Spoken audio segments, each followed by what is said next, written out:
if you go to this website, it's a Windows 93 emulator. It's not necessarily 100% accurate to what it really was, but it's kind of the experience of old Windows. Let's hit function F11 to make Chrome full screen. And here we have a bunch of desktop icons. Like over here, we have kind of an old version of Paint, which actually works. If you go over the canvas here, the cursor doesn't actually change, it stays the same, but it works. And then Control Z is actually still that same shortcut that you use to undo, just like nowadays.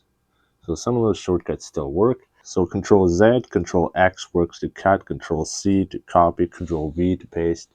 Let's say we want to find a file. You have to hit Start, go to Documents, and then Files, and then choose your file type. Let's say we want an image. You now have to choose the image type. Let's say we want PNG, and then here we have all the images. Let's say we want JPG. You have some subcategories or folders here, and then images within those folders.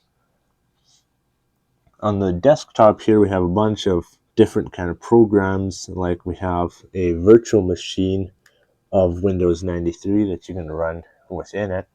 Actually, that looks more like a File Explorer window, so this is very different. You only have a back button, no forward button. You can type your file path in here if you want. I'm not going to go over all of these. I'm going to take my browser out of full screen. I'm going to open a File Explorer here, like this one. Let's drag that over. Let's go into there. Let's say I want to bring a file into here. I can open my File Explorer. Let's go to Downloads. And let's say I want to drag this file into here. Let's just make this smaller. There you go. Now I can actually grab a file from here, drag it over, and it will actually show up in here. So there it is now, local send. Now it probably won't open, or it'll probably freeze the entire thing. If I try to open that, yeah, that's not responding anymore. So that's definitely not going to work. That's just an executable file of a program for Windows 11. So see, there you go, the whole thing seems to have frozen. So I'd have to just refresh the page and kind of start over. But then once you come back, even if you refresh the page, it brings you back to where you left off. So you can see my window here is still open. So you can check this out. There's a bunch of icons here, a bunch of programs to go through.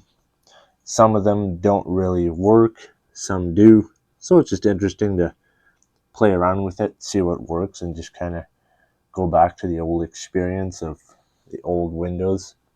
If you found this video interesting, then check out this one right here. It's on how to run a virtual machine on your computer. There's actually one already pre-installed, in a way, on Windows 11. You just have to enable it, and then download the operating system to run it. And then you can have a computer within a computer.